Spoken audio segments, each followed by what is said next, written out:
رب اشرح لي صدري ويسر لي أمري واحلل عقدة من لساني يفقهوا قولي.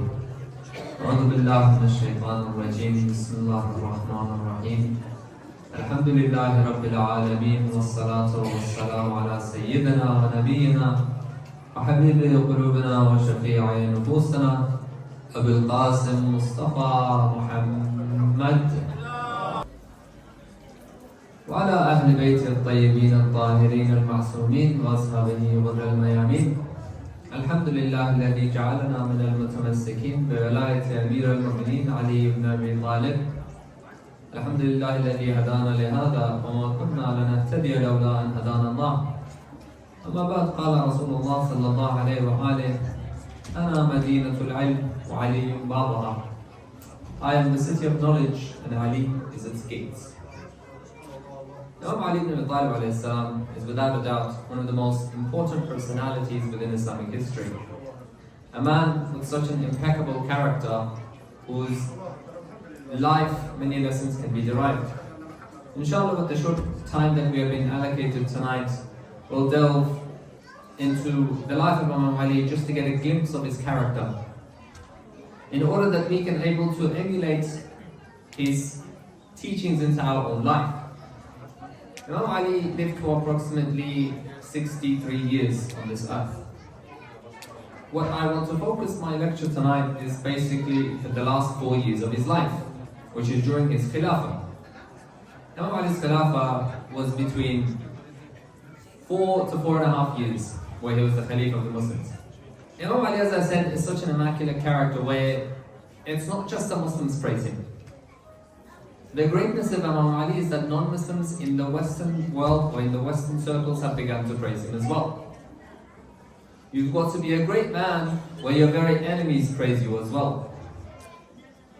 Imam Ali, as I said, the non-Muslims have such high respect for him. Rajiv Gandhi, the Indian Prime Minister, the former Indian Prime Minister, he would quote the letter of Imam Ali to his cabinet members in the parliament. The letter in Nahj al-Balagha, where Imam Ali sends to Malik, his companion, and in terms of governance. Rajiv Gandhi, the former Prime Minister of India, gave that letter to his cabinet ministers for them to reflect upon governance. Because like I said, Imam Ali's life is full of teachings, full of lessons. But tonight what I want to focus on is justice specifically. If you were to look at the life of Imam Ali, in terms of non-Muslims praising him, you have Kofi Annan in the United Nations meeting. He quotes the sermon or the letter of Imam Ali as well. The famous sermon where he says to Khomeini, "O Khomeini, there are people of two types. They are either your brothers in faith or your equal in humanity." This is a motto or a lesson that can be applicable to every human being around the world. The beauty of this letter is that it is very inclusive to everyone, which is why a lot of people love Imam Ali alayhi salam, because of the inclusivity of the people. What he saw about the people wasn't Muslim, non-Muslim, Christian, no. He saw everyone as Muslims. He saw everyone as human beings. So he said they are people either your brothers in faith, in other words, your brothers in Islam, or your equal in humanity, which is a great lesson for us to reflect upon. Another famous writer who is not so Muslim is George Jordak, which is a Lebanese Christian. He wrote a book in honor of Imam Ali called Sawtul Adalatul Insaniya. So, the voice of human justice.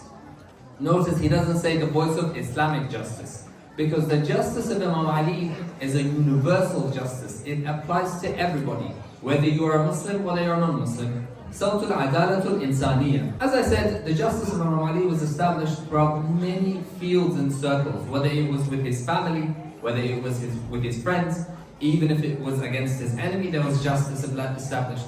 With the orphans, there was justice. With the widows, there was justice. With the poor, there was justice. With the rich, there was justice. The government of Imam Ali was justice. There are many traits that Imam Ali establishes that we don't have enough time to dissect tonight, but I'm just going to give you a glimpse of what he is in terms of justice. Because if you look at bravery, there's no one brave like Imam Ali.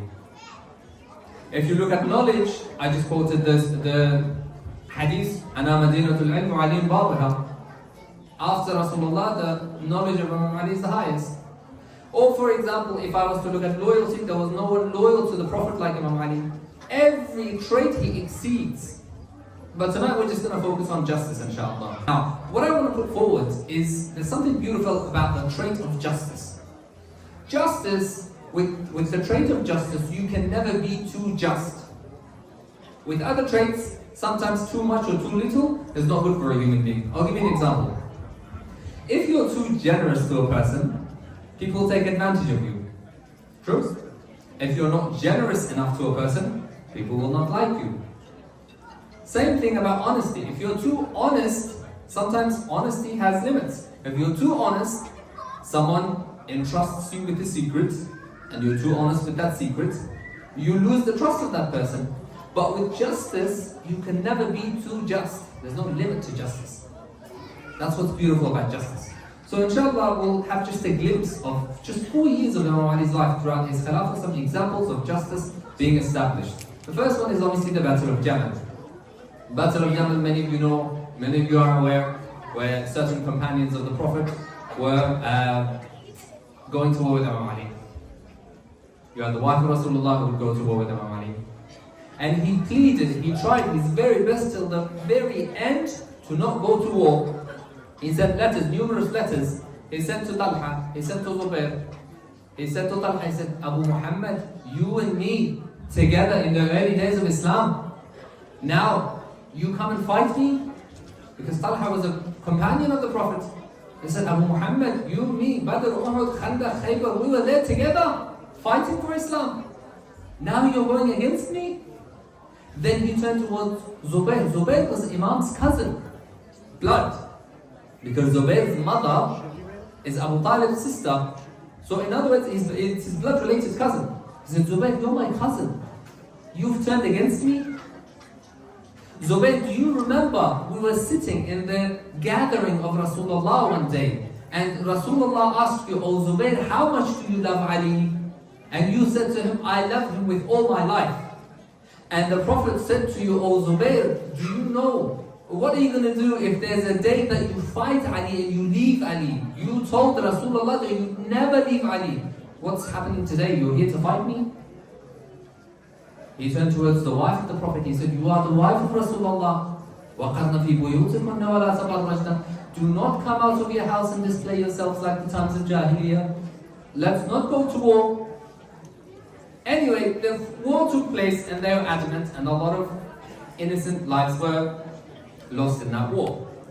But the point I'm trying to make is that Imam alayhi salam, till the very end, establishes justice. SubhanAllah, in a state of war, he upholds his principle of justice. He maintains his integrity, he maintains his dignity. You know what happens? At the end, towards the end of the battle, they thought that the only way to stop this battle is to cut down that camel's feet. The camel was the flag bearer of the opposition's army. And there was one particular individual on that camel. So he ordered Malik al-Ashtar. He said, Malik, I want you to go and cut the feet of the camel. Otherwise the war's not going to stop. And then he ordered another companion of his. He said, as Malik is cutting, the person who falls off that camel, I want you to grab her so she doesn't fall on the ground. So Malik goes and he cuts the feet of the camel. Aisha falls from her camel, and then a companion grabs her. She picks up on a fiqh problem. She says, how dare you touch the body of the wife of Rasulullah when you are not mahram to me? To which the beautiful replies, it is Muhammad son of Abu Bakr, your brother, holding you. SubhanAllah, the only man who was mahram in Ali's army to the wife of Rasulullah was none other than Muhammad bin Abu Bakr. But the foresight of Imam Ali is so great that he knew that even in the midst of battle, he could have easily let go of his principles. But he stood with his principles and he treated his enemies with respect. Even in his other enemies, I remember there was one by the name of Salim ibn al-Kawwa. Imagine, Moscow Kufa, every morning, Fajr, he's got a tasbih, Allahumma al-an, Allahumma al-an. He would curse Imam Ali every morning in the Kufa masjid. Allahumma al-an, Allahumma al-an, Allahumma. You know what Imam would do? Imam would give him his stipend, his share from the treasury. He'd say, here, This is your money from the share of the Muslims. Go and feed yourself and your family. Imagine somebody curses you and you say, this is your share of the Muslims, this is your right, go and spend it with your family. Which man does that? Which man? A companion came to Imam and he said, Imam, he's cursing you. Why are you giving him money? Imam said, that's his right. That's his right. I can never take away his right. Further than that, even if he curses me, as long as the Muslims are free from his tongue, don't worry about him cursing me. It's okay. As long as the Muslims are free from his tongue, as long as the Ummah is free from his tongue. So even his enemies, he had respect for. Now, this one I'm going to ask you guys to focus very carefully because it's a mathematical equation, okay? So those of you who are good with maths, if you can focus, you'll see exactly why I mean behind that wisdom. There was one particular case that was brought to Imam Ali alayhi salam, because as I said, in his period of his 4-year khilafah, there were certain disputes that were brought to him. There were certain cases that were brought to him that he needed to solve, and he needed to resolve. There was a will by a father, a will, wasiyat, that had been written to his sons. The man had 3 sons, and he wrote in his will, he said, I have 17 camels, and I have 3 sons. I want my camels to be divided amongst my sons in a way where my first son, my eldest son, gets half of the camels. My second son gets a third of the camels. And my youngest son gets a 1/9 of the camels. So those who can do the maths, can do the maths. So if I was to look at it, okay, the man's got 17 camels, and the first son gets half of the camels. What's half of 17? What's half of 17? 8.5, let's say. Yeah? But the problem with that is you can't cut a camel in half and say, you know what, I'm going to take half the camel. No, they all wanted live, full camels. So they took the dispute to Imam Ali. They said, we are in trouble. We're stuck. We can't divide our camels. Can you help us? Imam said, sure, no problem. So what did I say? They had 17 camels, but they couldn't divide it equally or according to the will. So Imam said, look, let's do one thing. I'm going to give you a camel to borrow from me and go through the calculations, and then after that, if it works out, we can work something out. So Imam gives him a camel to borrow. How many have we got in total now? We've got 18 camels. Pay attention carefully. We've got 18 camels. So now let's go back to the will and see how it divides. Half of 18 goes to the first son. So what's half of 18? 9. So the first son gets 9 camels, okay? The second son gets a third of the total. What's a third of 18? 6. Okay? So you've got 9 and you've got 6. And the youngest son, he gets a 1/9 of the camels. What's a 1/9 of 18? 2. Good. So now we add them together. We got 9 plus 6 plus 2. How much have we got in total? 9 plus 6 plus 2, 17. So now he's divided the camels. He said, the first son, you got your 9, you got your half. The second son, you got your third, which is 6. And the last son, you got your 9, which is 2. And which the total comes down to 17. And he said, remember that camel that I gave you to borrow? I'll take that back from you. Now you take your 17, each and every half. One of you take your own camel. Not a half, all of you take full camels. And I'll take my camel back as well. Look at the genius of Imam Ali alayhi salam. Justice, when it comes to justice, there was justice against the non-Muslims. There were Muslims living under Imam Ali's caliphate. There were non-Muslims living under Imam Ali's caliphate. There were Jews and there were Christians. One day, he's walking into the markets and he sees a shield of his. Imam Ali had lost one of his shields in the Battle of Siffin. He's walking around the market and he sees a shield on the market. He comes to the Christian man, he says, oh Christian man, this is my shield. The Christian man says, no, it's my shield. Imam said, no, it's my shield. I know my shield when I see it. The Christian man said, no, let's go to court, and whatever the court rules, we'll go according to that. So the Christian man takes the Khalifa to court. Imagine, the head of the Muslim empire goes to court by a Christian man in a Muslim state. Anyway, they go to court. The judge knows the Imam. Because Imam is Amir al-Mu'mineen, he's quite well known in between the judges. So when the judge sees Imam, he says, Abul Hassan, what are you doing here? When he addresses Imam Ali, he uses Abul Hassan. Imam says, don't do that. You can't address me by my title and address him by his first name. You either address both of us by our titles or address both of us by full names. We have to be equal in the court of law. Imam could easily said, I'm the Khalifa, this guy's nothing, he's just a Christian man, just give me the shield, I'm going to win and nobody's going to say, no. Justice is justice. Whether it's a Christian, whether it's a Jew, it doesn't matter. Anyway, the judge said, what's the case, what's happening? Imam said, this is my shield. The Christian man said, no, this is my shield. So in a court of law, you need evidence, you need witnesses. You can't just say, this is my shield and claim it to be yours. So the judge asked Imam Ali, he said, oh Ali, do you have any witnesses? Imam said, to be honest with you, I don't have any witnesses. But my verbal testimony is that this is my shield.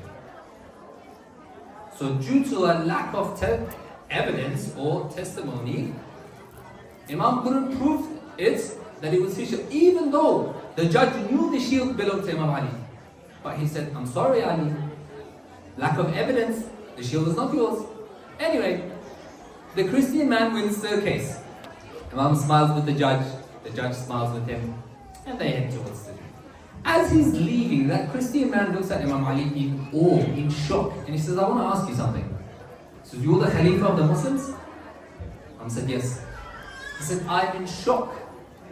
Imam said, why? He says, I am in shock. I took the head of the Muslim empire, the Khalifa of the Muslims, to court.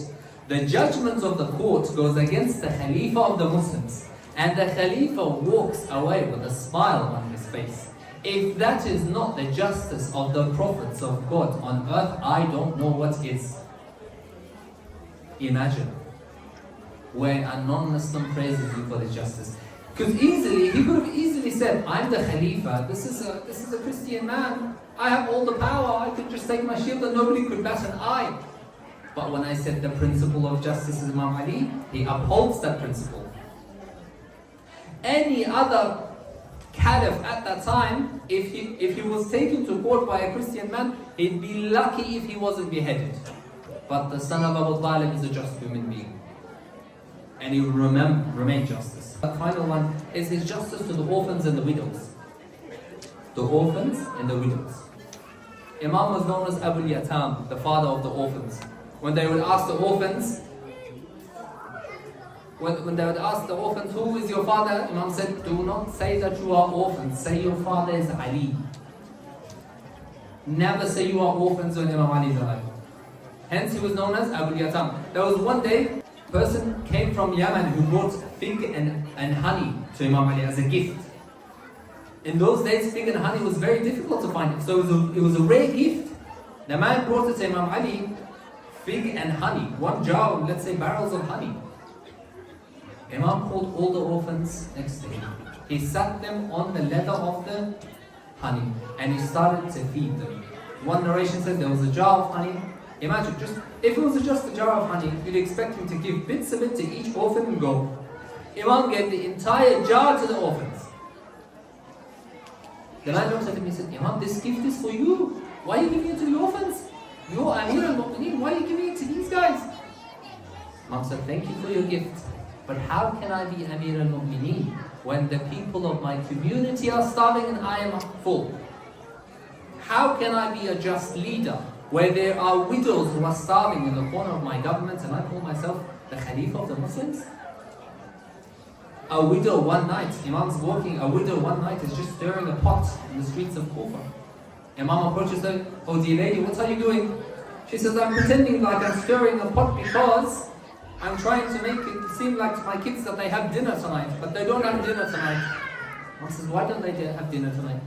It says, because the Khalifa of the Muslims, Ali, took my husband and my son to war in Nahrawan. They died, he comes back. So that lady begins to curse Imam Ali in front of him. But she doesn't know that it's Imam Ali. It says, if I see Ali, I will curse him right in front of his face for this calamity that he's brought me. Now I'm an old lady, I have no income, my children are orphans, I have one daughter who's married and she lives in her in-laws. May God curse the son of Abu Talib. This is what she said. Imam could have easily said, how dare you curse me? I'm the Khalifa. No. Look at the akhlaq of Imam Ali. Look what he says. He says, and how is your conditions now? She says, look, I've got nothing. Imam says, allow him to help you. The lady says, look, young man, old man, you seem kind, but it's okay, you don't need to. Imam says, please, I insist, allow me to help you. You know what Imam did? For many days, he would go to the market, get bags of wheat, carry on his shoulder, come back to that woman's house, play with his kids, bake the bread, until the kids were satisfied, then he'd go back home. These are orphans, and that's a widow. He'd come, he'd bake the bread, he'd play with the kids. In one narration I read, Imam would piggyback those orphans, and he would pretend he's a horse and they're riding on his back. Imagine, you're a Khalifa, you're the head of the Muslim empire, and an orphan is sitting on your back and you're as if you're its steed. But the humility of Ali ibn Talib is something different. So he does this for many days. He goes, he gets the wheat, comes back, bakes the bread, feeds the kids until they're nice slept, then he goes back. One day, as he's leaving, the daughter of that old lady comes back from her in-laws, and she sees, because she recognizes Imam Ali. That old lady didn't recognize him. She looks and she's surprised. She says, the Khalifa of the Muslims is in my mom's house. What's going on here? She talks to her mother. Mom, did you see who just left your house? The old lady said, look, no, I don't know. He's a kind and humble young man. I asked him, what's your name? But he wouldn't tell me his name. All they would ask me is that you forgive me for what has happened. He said, that's Ali, Khalifa of the Muslims. The old lady was in shock. She said, all this time I was cursing him right in front of his face, and all he was telling me that may God forgive Ali ibn Abi Talib. I ask you to forgive, or ask Allah to forgive Ali. She ran out of her house, chased Imam Ali and said, Ya ibn Abi Talib, oh son of Abu Talib, forgive me. I did not know that this was your character. The rumors allowed me to think that you're an unjust human being. But now I see your true akhlaq, your true character, and please forgive me. Imam, he could have said, you know what, no, I'm not going to forgive you. But he doesn't say that. He says, I ask you to ask Allah to forgive what I have done. As the famous poet says, that the weak never lose hope of his justice, and the strong never fears his injustice. That's Ali ibn Talib. Inshallah, my time is up, so may Allah keep us on the path of Imam Ali alayhi salam, that we may be able to emulate the signs of justice into our own life, and to be able to be people who establishes justice for as many circles in many circles of our family and our life. Sallallahu ala Muhammad wa ala Muhammad.